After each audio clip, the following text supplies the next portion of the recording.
नील नदी अफ्रीका की जीवन रेखा कही जाती है। यह विश्व की सबसे लंबी नदियों में से एक है और इसकी लंबाई लगभग 6,650 किलोमीटर मानी जाती है। यह नदी मध्य अफ्रीका के अनेक देशों से होकर गुजरती है, जिनमें युगांडा, तंजानिया, रवांडा, बुरुंडी, दक्षिण सूडान, सूडान और अंततः मिस्र शामिल हैं। नील नदी का इतिहास न केवल अफ्रीका की सभ्यताओं से जुड़ा हुआ है, बल्कि यह मानव सभ्यता के इतिहास में भी अत्यंत महत्वपूर्ण स्थान रखती है। प्राचीन काल से ही नील नदी को एक पवित्र और जीवनदायिनी नदी के रूप में देखा गया है। मिस्र की सभ्यता, जिसे विश्व की सबसे पुरानी सभ्यताओं में गिना जाता है, इसी नदी के किनारे फली फूली। नील के कारण ही मिस्र की भूमि उपजाऊ बनी और वहीं पर कृषि, व्यापार और समाज की नींव पड़ी।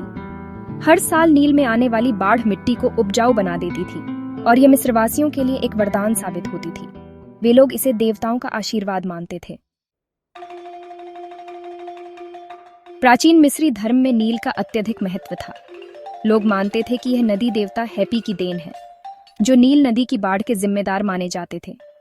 बाढ़ उनके लिए विनाश नहीं, बल्कि समृद्धि का प्रतीक थी। हर साल जब नील नदी में बाढ़ आती थी, तब उस अवसर को उत्सव की तरह मनाया जाता था। इससे अंदाजा लगाया जा सकता है कि यह नदी लोगों के जीवन, संस्कृति और धर्म में कितनी गहराई से जुड़ी हुई थी।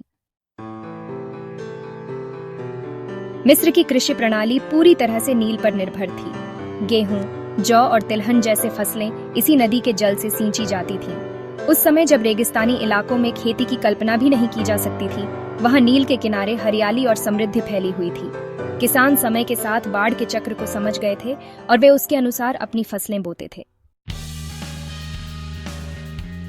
नील नदी के कारण ही मिस्र का समाज व्यवस्थित रूप से विकसित हो पाया। लोगों ने गांव और शहर बसाए, व्यापारिक केंद्र बनाए और एक संगठित शासन प्रणाली विकसित की। फरोह, जो कि मिस्र के सम्राट होते थे, वे नील के महत्व को अच्छी तरह समझते थे। उन्होंने न केवल इसके जल को सहेजने के उपाय किए, बल्कि इसके किनारे भव्य महल, मंदिर और मकबरे भी बनवाए। गीजा के पिरामिड हों या कर्णक और लक्सर के मंदिर, ये सभी नील के आसपास ही स्थित हैं। इतिहास में नील नदी का उपयोग व्यापार के लिए भी किया गया। प्राचीन मिस्र के व्यापारी नावों द्वारा नील के माध्यम से उत्तर और दक्षिण की ओर सामान का परिवहन करते थे। यह नदी एक प्रकार का जीवन मार्ग थी जो लोगों को जोड़ती थी। नील के किनारे बसे शहरों ने व्यापारिक केंद्रों का रूप ले लिया और अफ्रीका के भीतरी इलाकों से लेकर भूमध्य सागर तक वस्तुओं का आदान प्रदान शुरू हो गया। नील ने मिस्र की सैन्य रणनीति में भी अहम भूमिका निभाई। चूंकि यह एक प्राकृतिक बाधा थी, इसलिए इसके पार से हमला करना दुश्मनों के लिए कठिन होता था। मिस्र के सम्राटों ने नील के किनारे किले और प्रहरी बनाए ताकि नदी की रक्षा की जा सके। इसके अलावा नील ने मिस्रवासियों को अन्य क्षेत्रों में विजय पाने और अपना साम्राज्य फैलाने में भी मदद की। जब यूनानी और रोमन साम्राज्य मिस्र तक पहुंचे, तब उन्होंने भी नील की महत्ता को समझा और इसे अपने साम्राज्य का एक महत्वपूर्ण हिस्सा बना लिया। यूनानी इतिहासकार हेरोडोटस ने मिस्र को नील का उपहार कहा था और यह कथन आज भी उतना ही प्रासंगिक है। नील की सहायता से यूनानियों और रोमनों ने मिस्र के संसाधनों का उपयोग किया और अपनी समृद्धि को बढ़ाया। मध्यकाल में जब इस्लामी शासक मिस्र पर काबिज हुए, तब भी नील का महत्व कम नहीं हुआ। उन्होंने सिंचाई प्रणालियों को और भी विकसित किया और नील के जल का बेहतर उपयोग करना सीखा। इस काल में मिस्र एक इस्लामी सांस्कृतिक केंद्र बन गया और नील की बदौलत ही यह संभव हो पाया। ब्रिटिश शासन के समय नील को और अधिक व्यवस्थित तरीके से नियंत्रित करने की कोशिशें की गईं। 19वीं और 20वीं शताब्दी में बांध और नहरें बनाई गईं ताकि जल का बेहतर उपयोग हो सके और बाढ़ को नियंत्रित किया जा सके।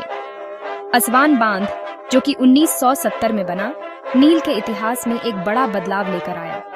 इससे मिस्र को बिजली और जल दोनों की स्थायी आपूर्ति मिल सकी, लेकिन इससे पारिस्थितिकी तंत्र में कई बदलाव भी आए। नील नदी न केवल मिस्र की आत्मा है, बल्कि इसके तटों पर बसने वाले हर देश के लिए जीवनदायिनी है। युगांडा, दक्षिण सूडान, सूडान और अन्य अफ्रीकी देशों में भी यह नदी उतनी ही महत्वपूर्ण है जितनी मिस्र में। इन देशों के लोग भी नील के जल से कृषि, पशुपालन और अन्य आर्थिक गतिविधियां करते हैं। वर्तमान में नील नदी को लेकर कई देशों में जल विवाद भी है। खासकर इथियोपिया द्वारा बनाए गए ग्रैंड इथियोपियन रेनेसां डैम को लेकर मिस्र और सूडान में चिंताएं हैं। मिस्र को डर है कि इससे नील का जल प्रवाह कम हो सकता है, जिससे उसकी कृषि और बिजली व्यवस्था पर प्रभाव पड़ेगा। जल को लेकर यह संघर्ष दर्शाता है कि नील आज भी उतनी ही महत्वपूर्ण है जितनी हजारों साल पहले थी। जलवायु परिवर्तन और जनसंख्या वृद्धि के कारण नील पर दबाव बढ़ता जा रहा है। अब ये जरूरी हो गया है कि नील के आसपास के सभी देश मिलकर इसके संरक्षण और न्यायसंगत उपयोग के लिए योजनाएं बनाएं। नील केवल एक नदी नहीं, बल्कि करोड़ों लोगों की जीवन रेखा है। आज भी जब मिस्र की राजधानी काहिरा के बीचों बीच नील बहती है, तो वह अतीत की याद दिलाती है। वही नील जिसने पिरामिडों को देखा, फरोहों की नावों को देखा, रोमनों की विजय यात्राएं देखीं, वही नील आज आधुनिक मिस्र को जल और ऊर्जा प्रदान कर रही है।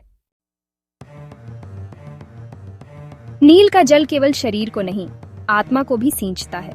इसके किनारे खड़े होकर व्यक्ति इतिहास की उस गहराई को महसूस कर सकता है जो हजारों साल पुरानी है। ये नदी मानव सभ्यता की सबसे अद्भुत कहानियों की साक्षी रही है। अगर नील न होती तो शायद आज हमें मिस्र की इतनी भव्य विरासत देखने को न मिलती। न पिरामिड होते, न फरोहों की कहानियां, न क्लियोपेट्रा, न हेरोडोटस की बातें।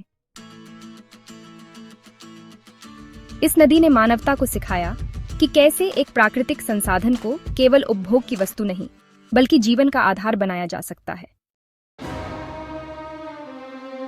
नील नदी सिर्फ पानी की एक धारा नहीं, वह इतिहास की वह धारा है जिसने सभ्यता को आकार दिया, संस्कृतियों को जोड़ा और आज भी निरंतर बहती जा रही है, अपने साथ समय के हजारों रहस्यों और स्मृतियों को लेकर।